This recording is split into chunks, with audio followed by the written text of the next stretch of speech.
What information do I need to give an estimate? So I don't believe in very rough estimates, and I will never shoot numbers during our first meeting without being able to take proper dimensions of the site or without a clear understanding of what the project scope is going to be.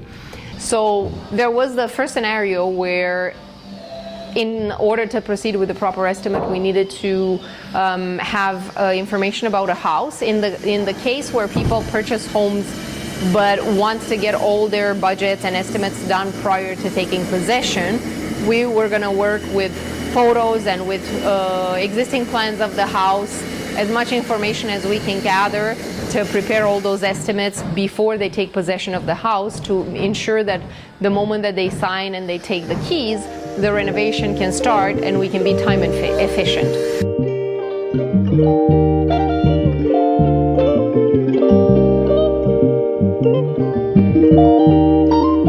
A second scenario is when we have to work in new construction, such as this one. In this case, we are going to do all the budgets and all the preliminary construction plans, cabinetry construction plans on the architectural plans. But when the house is framed and it goes up, then is when we can actually take measurements and finalize for production down to the 16th of an inch. In some cases, we can have play in some fillers, like in this master closet. Here is this project, we're going to be outfitting every single room of the home. But in this master closet, because we go wall to wall, we have spacers against the wall, and that gives us a little bit of a play in terms of dimension. But in the case of the master vanity that is here, it is a freestanding piece, and we have some non-negotiables where the cabinetry needs to meet perfectly against the casing of the door and needs to align perfectly with the tub paneling. Therefore, no spacers, no wall-to-wall, freestanding, so dimensions have to be absolute perfection. Not to mention we have wall-mounted faucets, which give no play for plumbing, and we have some pre-framed medicine cabinets that also give us no play and have to align perfectly with the plumbing. The best way to structure the information is preliminary site measurements, preliminary site photos, inspiration photos, in order to allow me to understand what it is that we're aiming for. Budget information, which is crucial to make sure that the requests can basically align with the available budget. And whether we are in any way expected to manage anything else outside of manufacturing of the custom cabinetry, such as design, coordination, or any aspects of the project.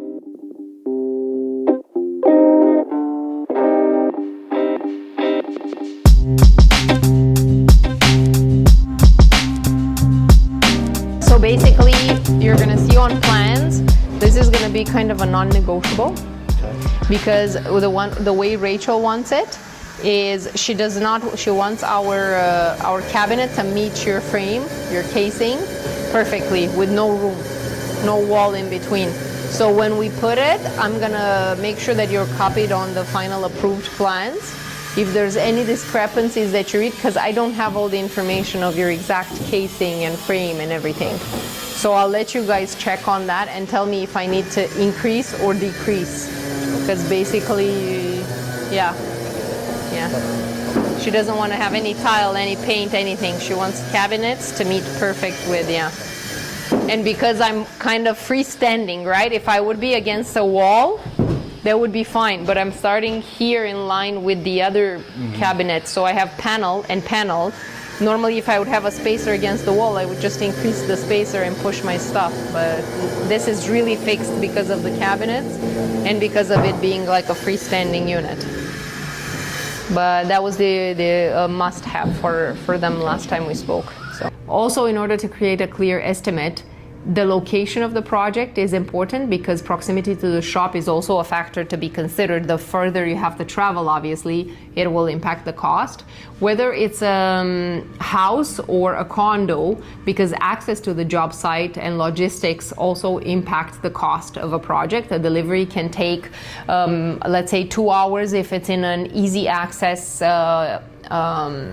single home, or it can take up to a full day if it's a condo where we depend on an elevator that we need to share with other residents or with other trades if it's a service elevator. So all this information, the more information I can receive, the more accurate my initial estimate can be with clear expectations for the client.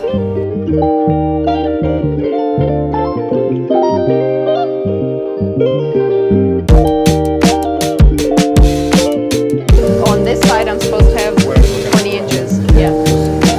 Shift a bit. Yeah. Perfect. So basically, whatever is on the plan is the width of the vanity that Rachel drew. That's what we're going to keep for the width of the shelf. Okay. And then I'm going to put the brackets according to that for the bottom. And I mean, I'm not going to put it all the way at the end. So this way, if it becomes a little bit shorter, we can accommodate. I think I got one outstanding question.